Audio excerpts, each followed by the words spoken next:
Vamos al Evangelio de Juan.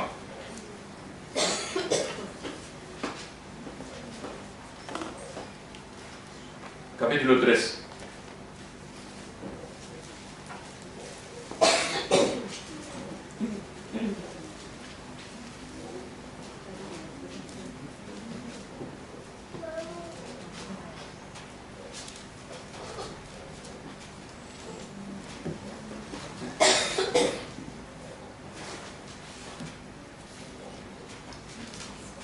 Muchas veces me hago la pregunta: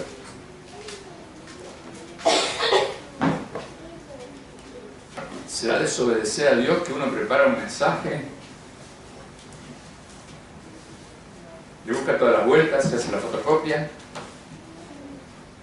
porque uno le buscó todos los detalles y quiso uno hacerlo como entiende uno o dos días antes, que es lo que Dios quiere? Y cuando llega este momento, Dios te dice: no, no tenés que hablar de eso, tenés que hablar de esto que quiero yo.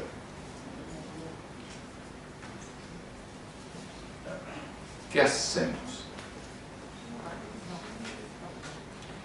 Muchos predicadores dicen, respondiendo a lo que le han enseñado en el Instituto Bíblico, que eso bajo ningún punto de vista responde a lo que nos han enseñado si echamos mano de la hermenéutica, de la aeronáutica, como digo siempre, de todo lo que enseñan los institutos bíblicos.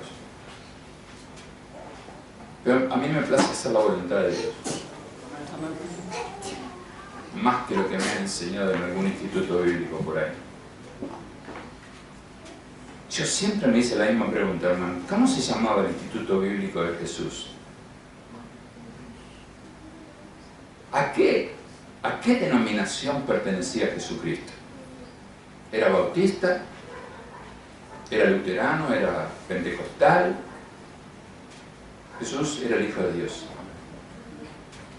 Y lo que todos nosotros debemos aprender y debemos asumir es que, más allá de los carteles que podemos llegar a colgar, en este caso, en nuestro caso, en un portón, en otros en los dinteles de la edificación, que más que bautistas, pentecostales o anglicanos, somos hijos de Dios. Y en el día del gran juicio, Dios no te va a preguntar si sos pentecostal o bautista. Dios te va a preguntar si en verdad le amaste. Y si le amaste, queda todo tu mérito de lado, porque le amás a Él porque Él te amó primero. Si no, ninguno de los que estamos aquí podríamos amar al Señor, si no hubiera sido porque Él nos amó primero. Entonces todo lo que tenemos, todo lo que somos, se lo debemos a Él. Así que eso es lo que importa. Arrancate el cartelito. Y si bien va en contra de lo que hablamos esta semana con mi esposa, tengo muchas ganas de hacer unas lindas camisas para las hermanas que cantan, que diga IPSA. Iglesia Bíblica Sembrando Amor, ¿no? Y unos lindos pantalones azules o negros que hagan juego con las camisas. Y digo, qué lindo sería, ¿no? Ver las hermanas todas emperifolladas, ¿no? Y Marta me dice: sí, pero blancas no pueden ser porque, te imaginás, levantan una criatura o traen a la nieta y por ahí se les mancha la camisa. Bueno, hagámosle dos. Se solucionan fácil las cosas. Bueno, ¿a quién no le gustaría ver a las hermanas? Miren qué lindas que están hoy: Alicia, Ana, allá nuestra hermana Andrea, Susi. Así que hay veces que colamos el mosquito y nos tragamos el camello. Pero esto sí que es importante, hermano. ¿Qué es más importante? ¿El hermano que cumple la función o el hermano que lo llevamos acá adelante y lo presentamos como anciano, como diácono? ¿Qué es lo que cuenta para Dios? el rótulo o el título que le ponemos los hombres o lo que Dios puso en el corazón de cada uno de los hermanos que son nuestros compañeros de batalla. Por eso yo digo que la función va mucho más allá del título que le podamos poner a los hombres. Yo me acuerdo que pastoreé muchos años sin haber sido pastor. Y yo sé que un día, respecto a ese tiempo, Dios me va a decir: buen siervo y fiel, sobre poco fuiste fiel, sobre mucho te pondré. No se desanimen. Lo importante es la función, no los títulos que ponemos los hombres. Sigamos adelante. Ahí está la corona que un día nos va a entregar el Señor. Amén. Pero no se equivoquen, no es una de diamantes como todos creemos, es una de espinas. La de diamantes es para el rey. Nosotros, una corona de espinas. Ese va a ser nuestro mayor galardón. El que un día podamos consagrarnos en el sufrimiento. Para eso estamos caminando, para alcanzar el supremo llamamiento de Dios en Cristo Jesús. Y es el recibirnos de sufridores y aprender a sufrir con gozo y darnos cuenta que eso es nuestro mayor galardón. Cuando menos en lo que he entendido hasta acá. Después, si viene algún premio de esos que te quieren vender en la Iglesia Universal, en tantos otros lados, bienvenido sea. Pero yo quiero recibirme de sufridor y realmente experimentar el verdadero gozo que se siente en Cristo, que es el aprender de Él. Y en lo que Él caminó por esta tierra, lo único que hizo fue enseñarme el sufrimiento, enseñarme que las cosas se alcanzan con mucho esfuerzo y que, por supuesto, que de Dios viene la fortaleza, por supuesto que de Dios viene la esperanza. La esperanza, hermano, la esperanza. Mire, me acuerdo de algo que hoy estuve leyendo y realmente creo que transformó en parte mi cabeza. ¿Cómo haría usted? Ya voy a la Escritura, no se hagan problema. Capítulo 3 de San Juan. ¿Cómo hace usted si quiere cazar un hato de cerdos salvajes? Muchos me dirían: me busco un perro de presa, una buena escopeta y un montón de cosas más que se necesitan para cazar ese tipo de animal. Pero una vez dice la historia que un joven estudiante hizo esta misma pregunta a su profesor: profesor, ¿cómo hago para cazar de manera no agresiva un acto de cerdos salvajes? El profesor se quedó pensante y dijo: opa, de manera no agresiva, sí, sin arma. Profesor, ¿cómo haríamos? Es muy fácil, profesor. A ver, te escuchamos. Agarramos un poco de maíz, lo ponemos cerca de donde sabemos que andan los cerdos salvajes y los cerdos van a venir a comer de ese maíz gratuito. No les va a costar esfuerzo. Fueron a comer. Sí. Y, bueno, muy fácil. Al poco tiempo y a unos cuantos metros del lugar donde ponemos día a día el maíz para que los cerdos vengan a comer, comenzamos a construir una cerca. Sí.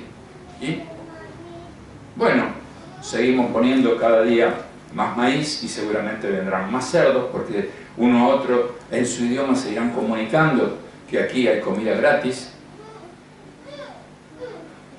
Acto seguido construimos la segunda cerca,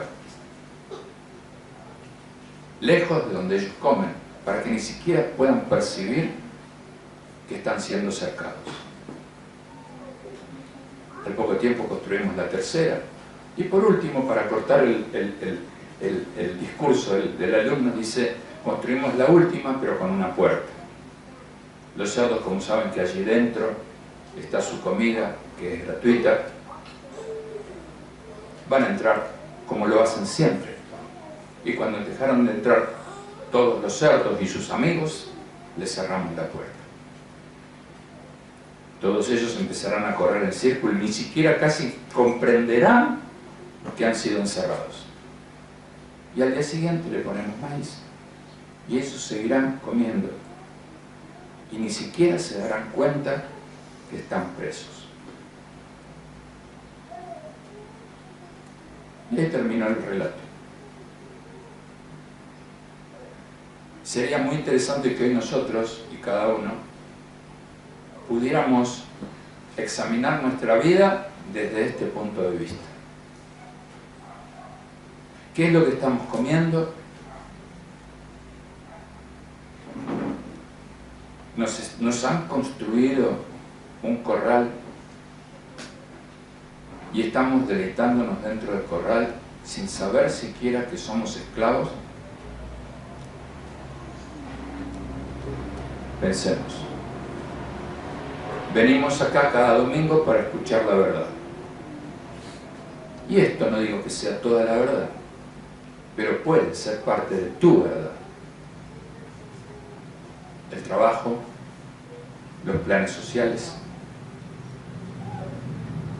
y tantas otras cosas nos encierran y no nos damos cuenta. Estamos tan acostumbrados y nos parece tan bueno que no descubrimos que hay un corral que nos pone límites cuando el Señor vino a darnos libertad.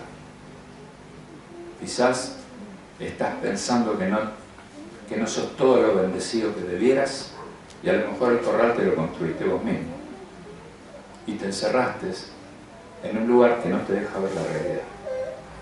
Cuando estamos en Cristo, nuestra vida cambia y empezamos a ver la inmensidad de Dios. Y como bien decía el hermano que presidía, es tan agobiante el amor de Dios que muchas veces pensamos que nos perjudica, pero es porque no lo conocemos del todo. Seguir perseverando, seguramente un día Dios mismo te va a mostrar que tenés tanto miedo a salir de ese corral que vos mismo te construiste, que eso te paraliza. El miedo paraliza, hermano. No tengas miedo, animate, abrí la puerta, salí de ese lugar que vos mismo te construiste y encontrar la libertad.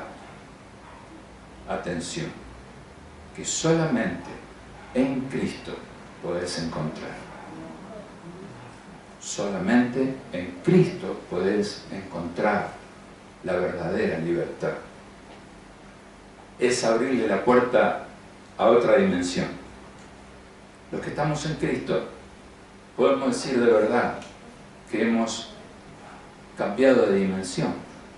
El reino de Dios no consiste en comida ni en bebida, sino en poder. ¿En poder para qué? Muchos piensan que poder para que se conviertan muchas almas, poder para sanar enfermos. No, no. El verdadero poder de Dios radica en encontrarnos, saber quiénes somos, descubrir la santidad de Dios primero para descubrir lo viles que somos. El gran problema que normalmente enfrentamos es no descubrir quiénes realmente somos. Eso es lo que más nos perjudica y nos paraliza. La única manera de descubrir quién soy es conocer a Dios. Cuando conozco la santidad de Dios, o al menos la puedo vislumbrar, ahí descubro realmente quién soy. No hay otra manera de compararme, porque si me comparo con otro hombre, y seguramente tendré cosas mejores, y seguramente veré en él muchos defectos, y seguramente veré en él muchas bajezas, pero el tema es, ¿qué pasa cuando me comparo con Cristo? Ahí todos estamos en falta.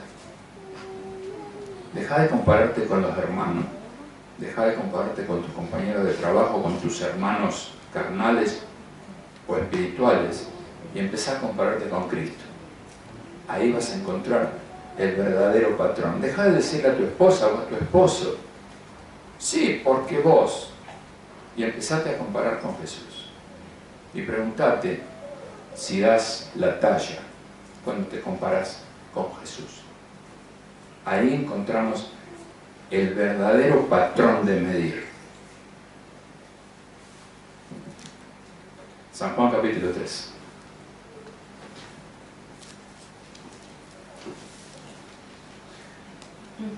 Había un hombre de los fariseos que se llamaba Nicodemo, estamos en el verso 1, un principal entre los judíos. Este vino a Jesús de noche y le dijo: Rabí, sabemos que has venido de Dios como maestro, porque nadie puede hacer estas señales que tú haces si no está Dios con él. Respondió Jesús y le dijo: de cierto te digo, que el que no naciere de nuevo no puede ver el reino de Dios. No puede ver el reino de Dios. Nicodemo le dijo: ¿cómo puede un hombre nacer siendo viejo? ¿Puede acaso entrar por segunda vez en el vientre de su madre y nacer? Respondió Jesús: de cierto te digo, que el que no naciere del agua y del Espíritu no puede entrar en el reino de Dios. Lo que es nacido de la carne, carne es. Y lo que es nacido del Espíritu, Espíritu es. No te maravilles de que te dije: os es necesario nacer de nuevo. El viento sopla de donde quiere y oyes su sonido. El viento sopla de donde quiere y oyes su sonido. Mas ni sabes de dónde viene ni a dónde va. Así es todo aquel que es nacido del Espíritu. Respondió Nicodemo y le dijo: ¿cómo puede hacerse esto? Respondió Jesús y le dijo: ¿eres tú maestro de Israel y no sabes esto?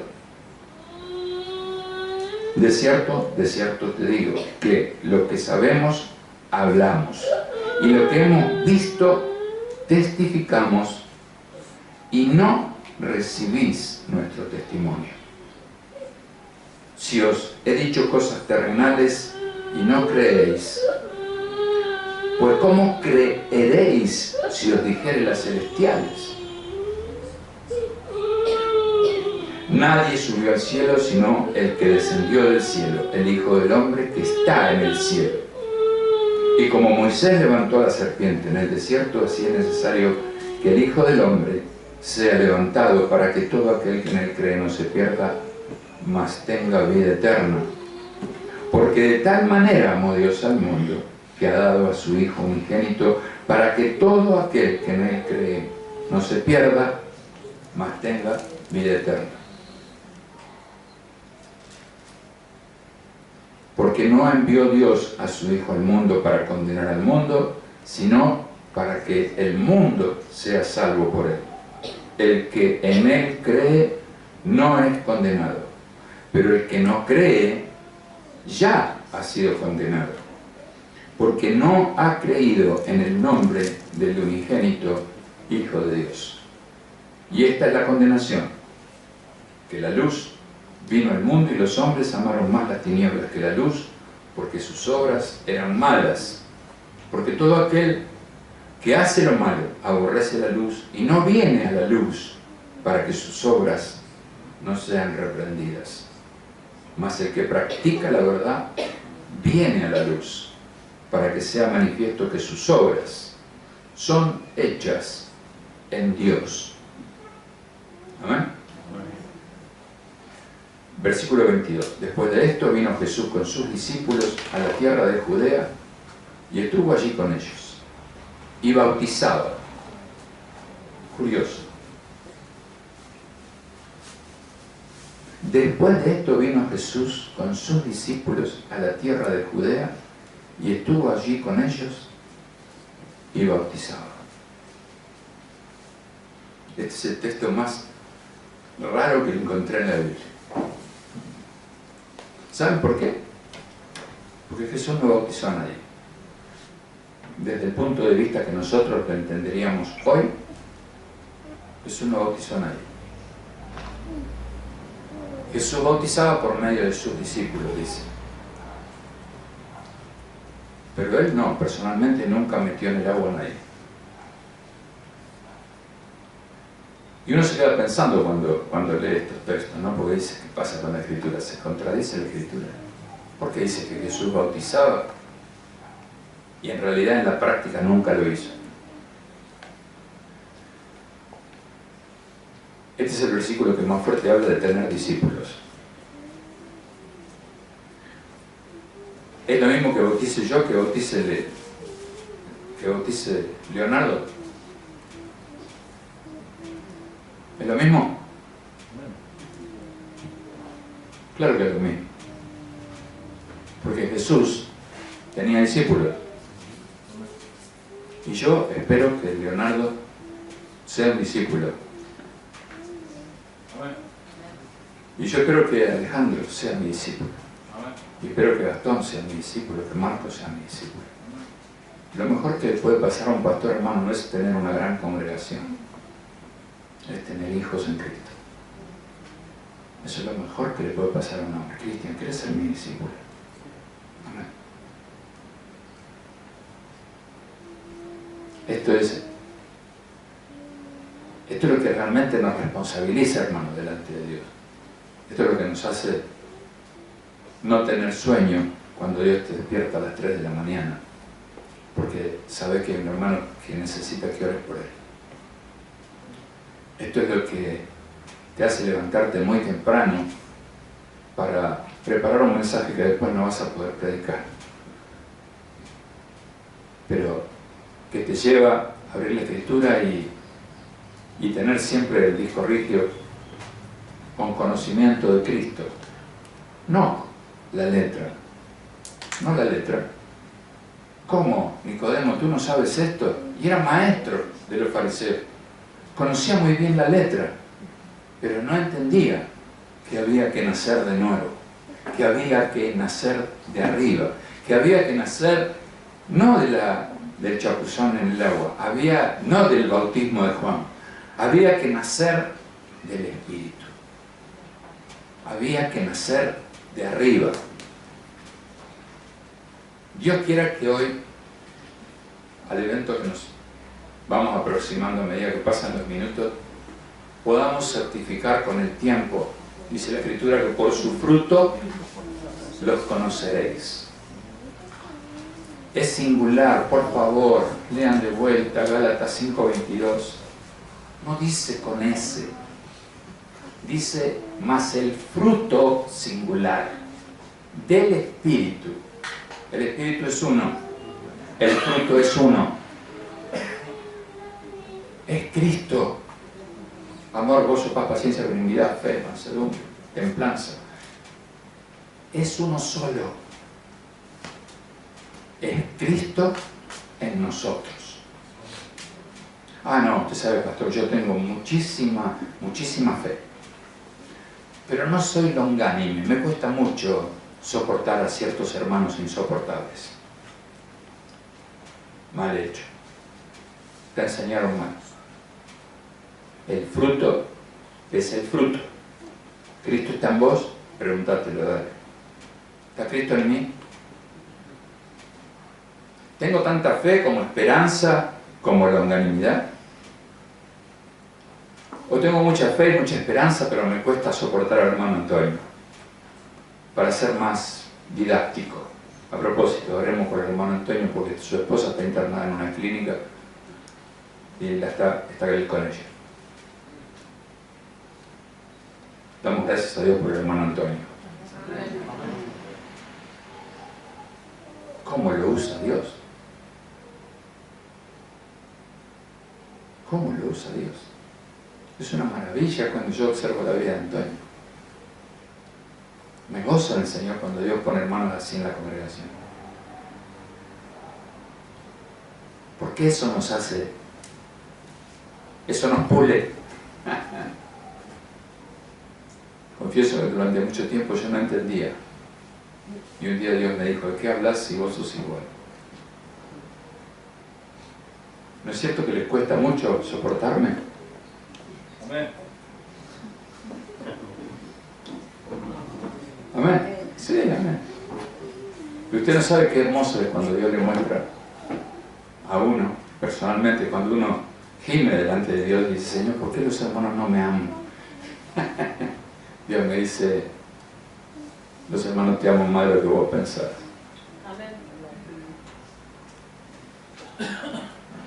Dejate seguir usando, me dice. Señor, pero yo podría ser un pastor más complaciente. Me gustaría decir más veces que sí. Entonces no serías mi siervo. Tenés que aprender a que si te puse en ese lugar es para que me obedezcas a mí y que no seas como mi siervo Saúl, que hizo siempre la voluntad del pueblo. Yo estoy acá para hacer lo que Dios me dice que tengo que hacer. Y eso es lo que un día voy a tener, de lo cual voy a tener que rendir cuenta. Así que le aconsejo, haga lo mismo. No haga lo que su esposa quiere. Haga lo que su esposa necesita. No haga lo que sus hijos quieren. Haga mejor lo que sus hijos necesitan. Sí, pero no sé qué es lo que mi esposa quiere. Ore al Señor y Dios le hablará. Pero no sé todo lo que mis hijos necesitan. Ore al Señor y Dios le mostrará y le hablará con claridad qué es lo que sus hijos necesitan. Y pida al Señor valor para poder hacer la voluntad de Dios y no la suya ni la de su esposa. Ahí seremos siervos inútiles porque estaremos haciendo lo que Dios quiere. A veces pensamos que como siervos nos apartan de pastor, de anciano, de diácono, vaya a saber tantas funciones que hay en la iglesia y pensamos que ya podemos tomar decisiones. Te equivocaste, ahí es cuando menos decisiones vas a tomar. Vas a ser, si sos un hombre de Dios y te pusieron una función para desarrollar dentro de la iglesia, ahora vas a hacer lo que Dios quiere. No como hasta ahora que hiciste lo que vos querías. Ahora tenés que hacer lo que Dios quiere. Sí, pero ¿y cómo sé lo que Dios quiere? Y bueno, vas a tener que orar, hermano. Lo siento por vos. Porque antes te tenías sin cuidado si un día te olvidabas de orar. Pero ahora que tenés una función, tenés que hablar con el presidente de la empresa. No puedes hacer más lo que vos querés. Ni siquiera puedes hacer lo que el pastor quiere. Tenés que hacer lo que Dios te manda hacer. Y sí, pero ¿y si el pastor no quiere? Y bueno, tendríamos que sentarnos a hablar. Entonces Dios es el que va a organizar las cosas según y conforme al cuerpo de Cristo, al organismo que es la iglesia. Esto no es una organización, no hay un estatuto predeterminado. Como decíamos ayer en la reunión de hombres, cada situación, cada matrimonio, cada hermano en la congregación son un tema a tratar. Si ponemos patrones nos convertimos en religiosos y entonces tenemos que hacer todo de igual manera. No importa si gordo, bajo, alto, no. Esto no es así. La iglesia es un organismo que tiene vida y la vida es Cristo. Y entonces todos nos debemos remitir a Cristo a ver qué es lo que Cristo quiere para Lucas.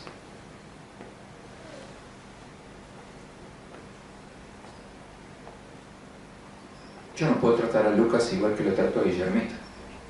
Ni puedo tratar a Guillermote como lo trato a Lucas.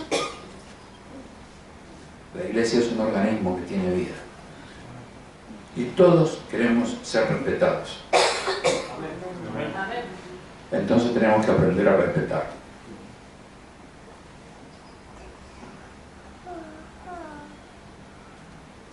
Da y se os dará. A veces pensamos que el dar y se os dará es solamente para el dinero, ¿no? Pero ¿querés que te respeten? Respeta. A los hijos, sobre todo. ¿Quieren ser honrados por sus padres? Padres pueden deshonrarlos, no quieren que los honren. Los hijos que quieren ser honrados necesitan honrar a sus padres. Necesitan, no hay opciones. Es una necesidad, no es una opción.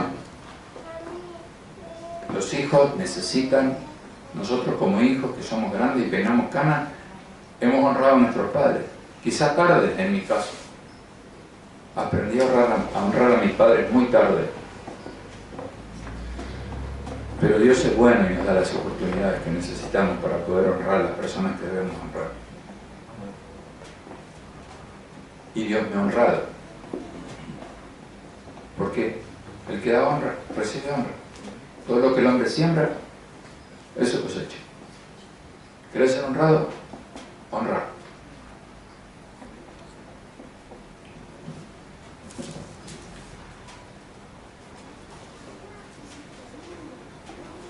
A ver si podemos tomar una parte de lo que me había preparado.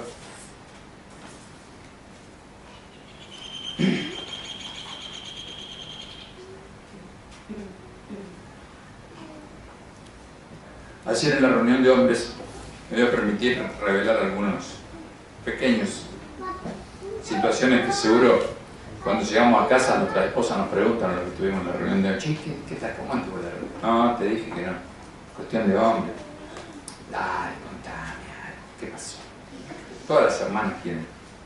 Yo sé porque a mí me pasa.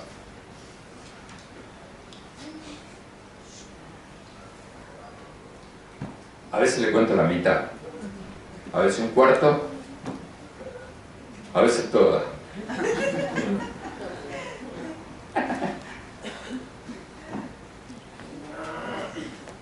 Cuando se puede, obviamente.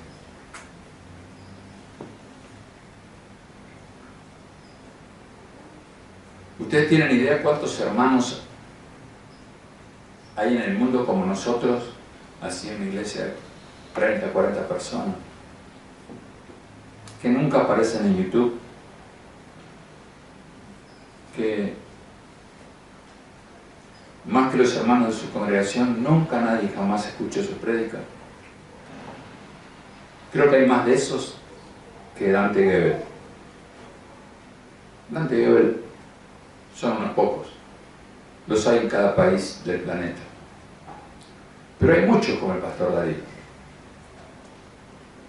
Qué bueno, tenemos la gracia de poder hoy acceder a YouTube y quizás un poco más de gente de la que está en la congregación pueden llegar a ver una prédica.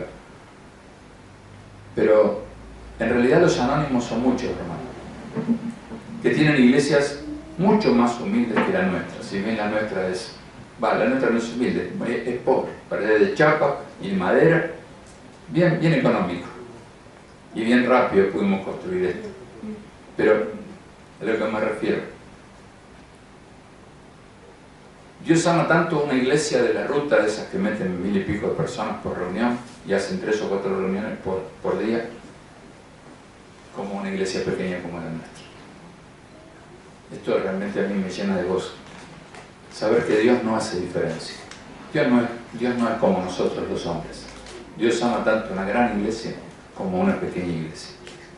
Y hablo de gran cuando me refiero a cantidad, porque estoy seguro que aquí hay hermanos de gran valía si estoy hablando del cuerpo de Cristo.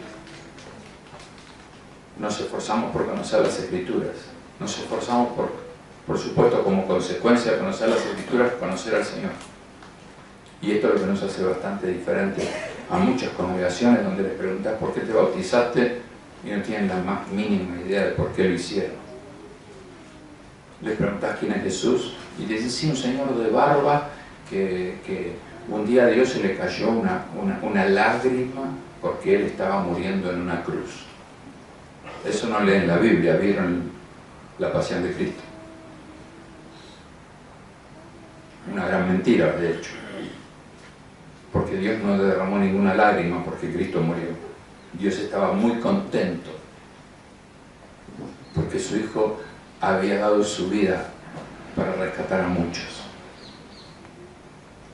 Qué gran mentira, ¿no? Eso es lo que lleva a muchos pastores a que cuando hablan de la muerte de Jesús lloran en el púlpito.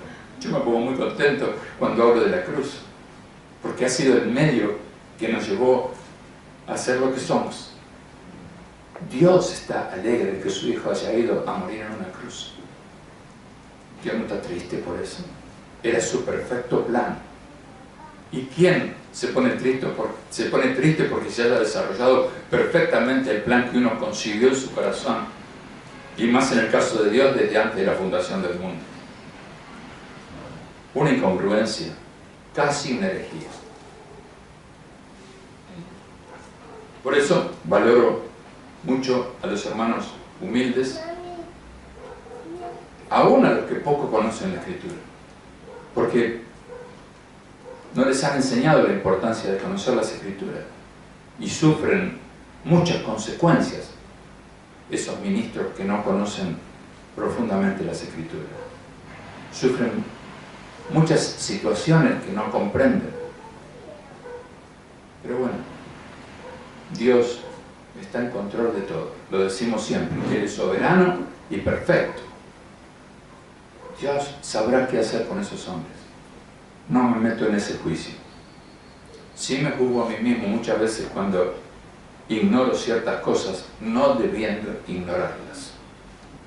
Todos los que hoy estamos aquí tenemos una gran responsabilidad.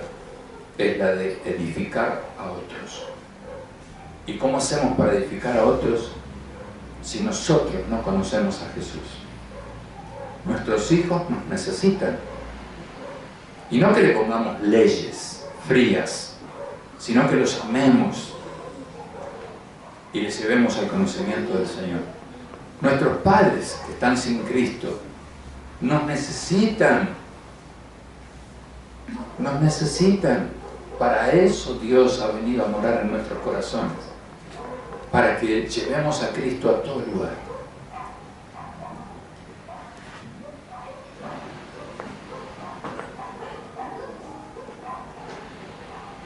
¿Por qué digo que valoro a estas iglesias? Confieso que no hace mucho tiempo que aprendí a hacerlo.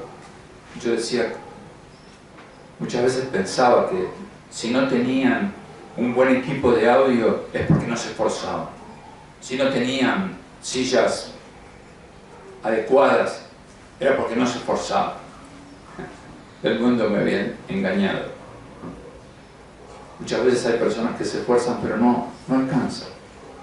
Mi esposa siempre me lo decía, ¿por qué juzgás a los que no comprenden? No es que no quieren, es que no pueden.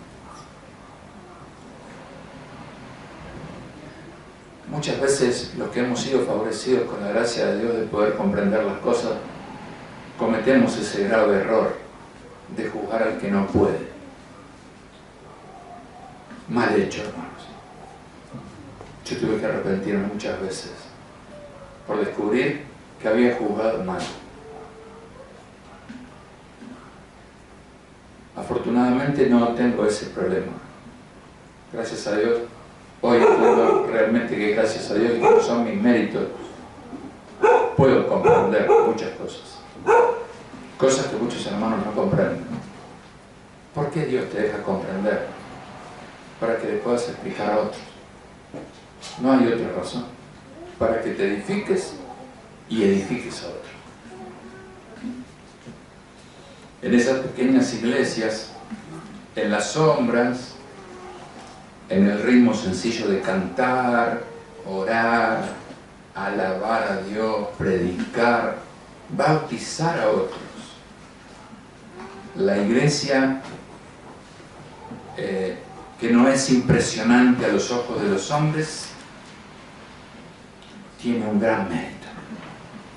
Hacen la obra de Dios en silencio y sin salir en YouTube. Hacen la obra de Dios. Que al fin y al cabo eso es lo importante. ¿Usted sabe cuántas iglesias grandes? Ni se compara la obra que ellos hacen con la de una pequeñita iglesia.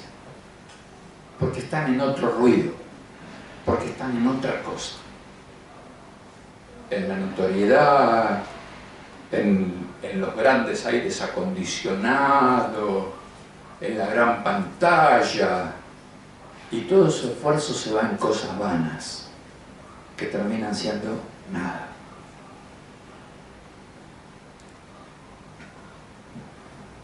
Hay que verlo esto. Hay que verlo. Dios te lo tiene que mostrar. Para ver esto, todo lo que tenemos que hacer es abrir nuestros oídos. Dice el apóstol Juan cuando comienza la primera, lo que hemos visto y oído, esto le damos, les compartimos. Claro, está diciendo, ¿cómo voy a hablar de algo que no vi ni oí? Símbolo que retiñe. De oídas te había oído, dice Job, ¿no? Mis ojos no habían visto, dice Job, pero ahora mis ojos te ven. Bueno, yo no hablo hoy de mis ojos te ven, quiero hablar de mis oídos te ven.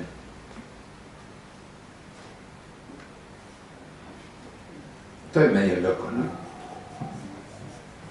Pero usted cuando está en el silencio de su casa, ya todos duermen, ¿no puede ver un ruido extraño? Si no me equivoqué, dije bien. ¿No puede ver un ruido extraño? Ah, ese ruido no es normal. ¿Será un animal? ¿Será un ladrón? ¿Con qué lo vio?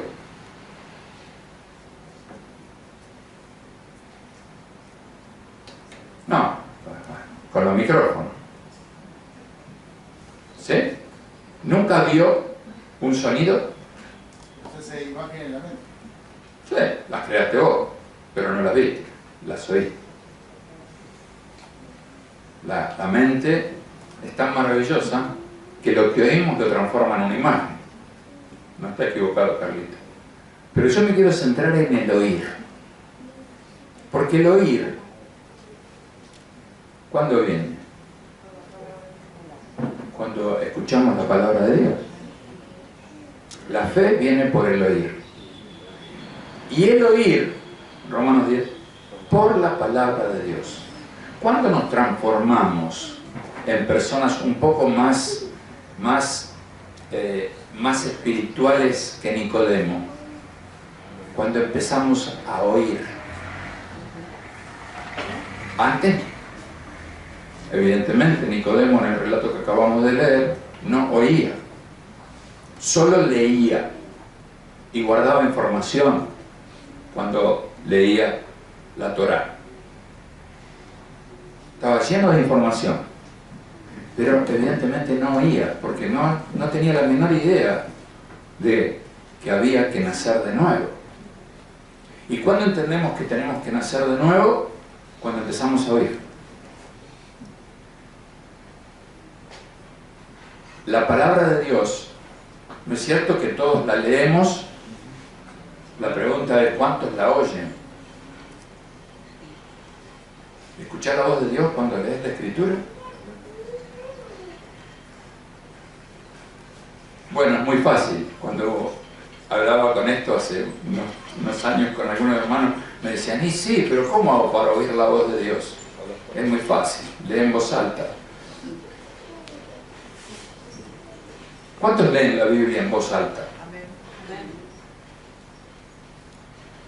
Mi mamá me decía, para poder aprender tenés que leer en voz alta.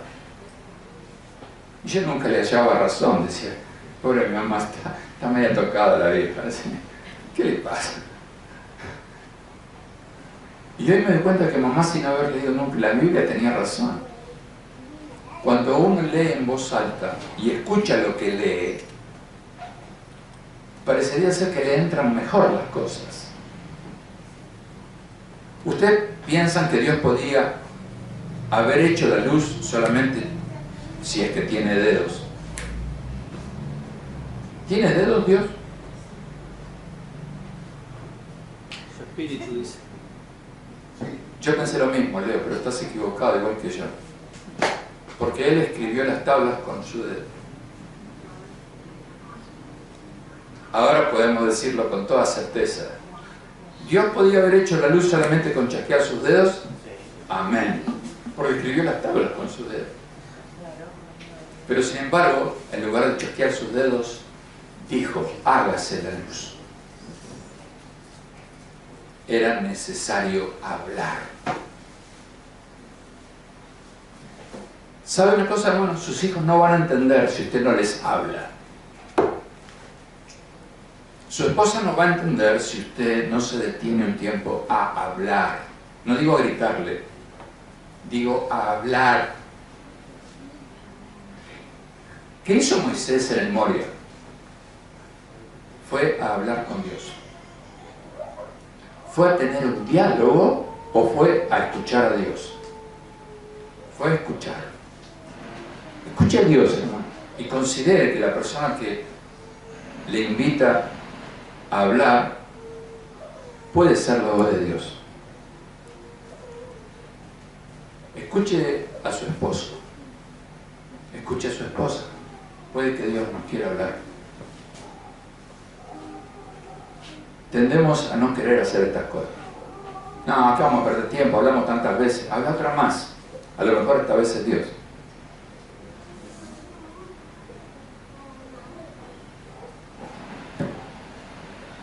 Si quieres ver entonces lo que Dios está haciendo en su iglesia, pon tus ojos en tus oídos.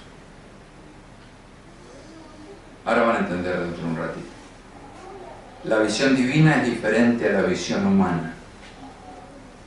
Ninguno de nosotros, por ejemplo, al pasar junto a Lázaro cubierto de costras, lamido por los perros, lo habría considerado mejor que el hombre rico.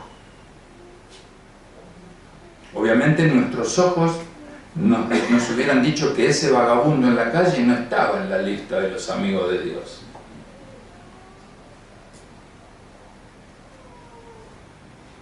Pero sí lo estaba.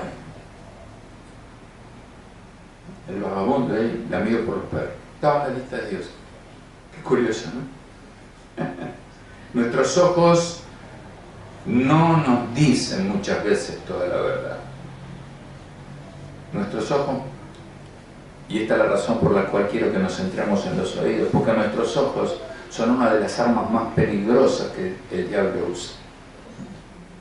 Nos hacen ver cosas para codiciarlas.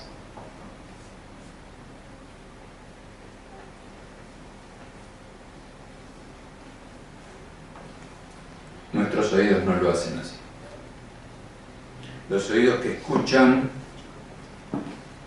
la frecuencia de la palabra de Dios, a esos es a lo que tenemos que escuchar. Entonces, si queremos ver al Señor trabajando, necesitamos poner los ojos en nuestros oídos. Mis oídos me dejaron escuchar algo hermoso. Hay que encontrar la vuelta al púlpito, ¿eh? Porque acomodar las cosas. ¿Vieron? Cuenta la historia. El trabajo de Dios en el sótano de un edificio ruso en el corazón helado de Siberia. Un pequeño grupo de babushkas. ¿Saben qué es una babushka? ¿Quién es? Unos muñequitos. Que salen una dentro de la otra. Mira cómo salen. ¿Los demás saben qué es babushkas? Después les cuento. Bueno, no se distraigan. Un pequeño grupo de babushkas, se lo voy a hacer sintético la definición, pero después les cuento una historia. Total, hoy tenemos mucho tiempo. Ancianas. Pero hay una historia en particular que la busqué y es maravillosa. Un pequeño grupo de ancianos barbudos, estudiantes universitarios, y el protagonista de esta historia, reunidos en una ocasión, todos apretados en un sótano, dice. Al frente había una mesa cubierta con una simple tela blanca. Encima estaba una Biblia abierta, una copa de plata y un plato. En la pared colgaba una cruz de madera. Nuestras bancas eran sillas plegables. Durante la lectura del Evangelio, un gato que maullaba, igual que acá, entró y tuvo que ser ahuyentado por una persona que estaba allí adorando. Allí, en las entrañas de la tierra, porque era un sótano, en un espacio medio iluminado, con olor a humedad, rodeado de gente por la que el mundo no daría un centavo, me encontré con el esplendor del reino de Dios. Esta era la casa de Dios, sin duda alguna. Era la puerta del cielo. En este lugar insignificante, pintado con un simple gris, Jesús irradiaba la gloria asombrosa. Él descendió entre nosotros no para ser servido, sino para servir y para derramar su vida, su salvación y su perdón en nosotros. En esta iglesia de no deseados apareció el Cordero de Dios para vestirnos en la belleza de su santidad. Lo vi todo a través de mis oídos, cuenta el protagonista.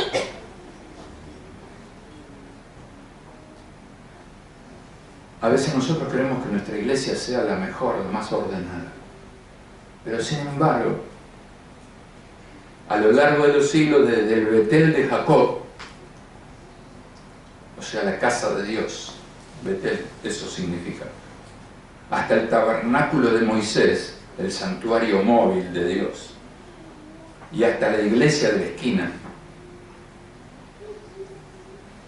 los lugares de trabajo de Dios siempre han compartido algo en común. Son desordenados. Jacob mismo era un desastre en Betel. Los que conocen la historia no me van a dejar mentir. Dios amaba el tabernáculo, que debe haberse parecido y olido a una carnicería, no menos. Era un desastre sangriento. Allí se sacrificaban animales. Imagínense, aquí el altar, el lugar del sacrificio, olor a los animales que se presentaban a Dios.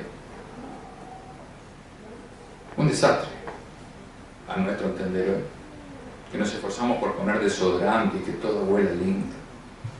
Sin embargo, somos un desorden.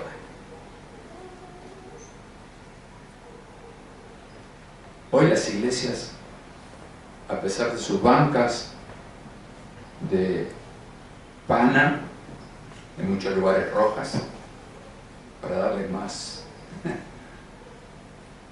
lujo, más suntuosidad, igualmente siguen siendo un desastre. Dios nos dice, mi casa es tu casa, e inmediatamente entramos arrastrando nuestro desastre. En el piso de la casa de Dios hay sangre de aquellos de nosotros que gateamos hasta allí después de una semana de lucha, en muchos casos contra las adicciones, la pena, la vergüenza, el fracaso. Hay manchas en la alfombra de cuando vomitamos por estar enfermos de culpa, por el abuso, la ira, la vida. En la casa de Dios hay fragmentos de corazones rotos y bancas llenas de lágrimas. En este desorden de pecadores con vidas quebrantadas y sueños desmoronados, Cristo aparece semana tras semana para hacer lo suyo, darse. Así como lo hizo el domingo, hoy lo hace de vuelta. Viene a darse a sí mismo una y otra vez. Y lo seguirá haciendo cada domingo del 2019. Él cabalga en medio de nosotros como lo hizo siempre. Simple, con simpleza. Su hogar es nuestro hogar y Él hace de nuestros desastres sus desastres. En el vacío de corazones sin esperanza, Él pronuncia palabras llenas de vida. Él nos quita los trapos sucios de hijos pródigos, nos lava con agua pura, nos pone las sandalias en los pies, anillos en nuestros dedos y túnicas blanqueadas por la sangre de Jesús. Todo esto lo hace camuflado en las cosas ordinarias de la iglesia: himnos, sermones, bautismos, oraciones, la cena del Señor. no hay nada fuera de lo común, nada realmente digno de Instagram. Pero esta es la manera del Dios de la cruz, así le place. El Hijo que colgaba desnudo sobre ese horrible madero sin nada que llamara nuestra atención y que más bien, en muchos casos podría ahuyentarnos, todavía camina en medio de nuestras asambleas de una manera sencilla, inofensiva. Él todavía nos llama al arrepentimiento. Él todavía nos dice que no somos suficientes. Y más sorprendente aún, nos ama cuando no somos dignos de ser amados. ¿Qué clase de Dios hace estas cosas? El Dios que es y siempre será aburrido a los ojos del mundo. Ese es nuestro Dios. El Dios a quien no le gusta llamar la atención, pero ama las cruces y las tumbas vacías. El Dios que trabaja entre nosotros lejos del centro de atención, el Dios que trabaja debajo del radar,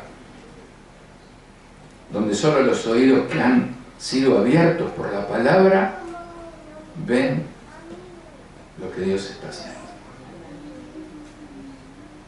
Cuando estamos siempre a la expectativa de lo alucinante, de las cosas nuevas que Dios está haciendo en su iglesia, nos perdemos de las antiguas y pequeñas cosas que ha estado haciendo todo el tiempo. Y lo que ha estado haciendo es lavarnos los pies cuando los hemos ensuciado en las posibles de inmoralidad. Nos quita las lágrimas cuando hemos sido usados y desechados. ¿A quién no le pasa? Otra vez más me usaron. Otra vez más te voy a restaurar. Cuando como los pajaritos abrimos la boca y Él viene y nos da la comida y la bebida del cielo. Cuando somos engañados por la mentira de que los pastos son más verdes al otro lado de la cerca. Él deja las 99, nos encuentra, nos levanta sobre sus hombros y nos lleva a casa con una sonrisa. Cuando no sabemos qué decir,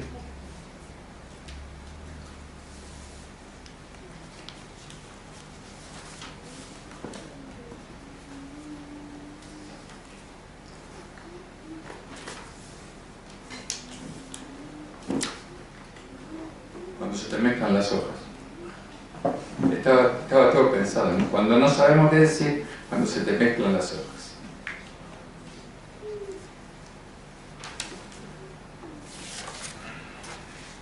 Esto por no numerarlas. Cuando no sabemos qué decir, cuando las palabras nos fallan. Esto sí que es lindo, escuchen esta frase. Él ora en nosotros y por nosotros y nos enseña cómo clamar a Abba Padre. Él ora en nosotros. Muchas veces pensamos que somos nosotros, ¿vieron? Ah, qué hermosa oración. Qué hermosa oración hice hoy. No, hermano, no te equivoques. Es el que está en vos, el que intercede muchas veces con gemidos indecibles. Ese es el que ora en tu lugar. Él, al fin y al cabo, es el que hace todo, produce todo y abre nuestros oídos para que podamos ver lo que nuestros ojos naturales no pueden ver. Espero se haya entendido, ¿no? La aparente confusión de poder ver con los oídos. Babushka era aquella señora muy anciana que tenía la casa más limpia, pulcra y mejor conservada de todo el pueblo. Su jardín era hermosísimo, la cocina algo nunca visto. Desde que salía el sol hasta que se ocultaba en el poniente, Babushka no hacía más que limpiar, sacar brillo y ordenar. Tal es la razón de que no viera una luminosa estrella que fulgió en la noche, no vio las temblorosas luces que avanzaban hacia el pueblo, ni percibió el sonido de las zampoñas, tambores y campanas que cada vez eran más fuertes. Tampoco oyó las voces y murmullos de sus vecinos, pero cuando llamaron a su puerta, eso no pudo dejar de ser oído. ¿Quién es?, preguntó, entreabriendo el portal. Vio la enjuta cara de un pastor con la nariz roja de frío y copos de nieve en la boina. «Por favor, ¿podemos calentarnos un poco en tu fuego?», pidió el pastor. Babushka pensó en el brillo de sus suelos y en la tranquilidad rota, pero los dejó entrar. A los pastores se les saltaban los ojos al contemplar aquel pan casero y aquellos dulces, mermeladas y conservas de Babushka, y ella, que tenía un corazón de oro, los agasajó con todos aquellos bienes. «¿Dónde vais?», preguntó mientras servía a unos y a otros. «Seguimos una estrella, nos lleva hacia un rey que acaba de nacer, el rey más grande de cuantos han nacido, el rey de cielo y tierra», respondió un pastor. «¿Por qué no vienes con nosotros?», dijo otro. «También tú le puedes llevar un regalo». «No estoy segura de que me reciba bien», dijo Babushka. Y en cuanto al regalo, hizo una pausa. Sus ojos se pusieron tristes. «Tengo un cajón lleno de juguetes», dijo con pena. «Mi niño, mi pequeño rey, se me murió cuando aún era muy pequeño». «Entonces, ¿te vienes con nosotros?», insistieron los pastores. «Mañana», dijo, «mañana», respondió Babushka con cierta desazón. «Mañana». Los pastores salieron y Babushka se puso a ordenar y limpiar. A la noche siguiente llegaron más pastores. «¿Estás preparada, Babushka?». «Mañana, voy mañana», respondió otra vez Babushka. «Os alcanzo mañana, tengo que limpiar, buscar un regalo, prepararme». Sacaba brillo, quitaba el polvo, sacudía cojines y alfombras, y así pasó otra noche más. Finalmente se decidió, revolvió entre los juguetes de su niño, pero, «Señor, cuánto polvo, ciertamente no eran los que se merecía un niño rey de cielo y tierra», pero empezó a limpiarlos. Trabajó mucho, uno a uno, los juguetes fueron cobrando brillo y color. Al cabo de otro día partió. Iba deprisa, preguntaba a la gente si había visto a los pastores. «Sí, sí, los hemos visto. Van hacia allá», le respondían.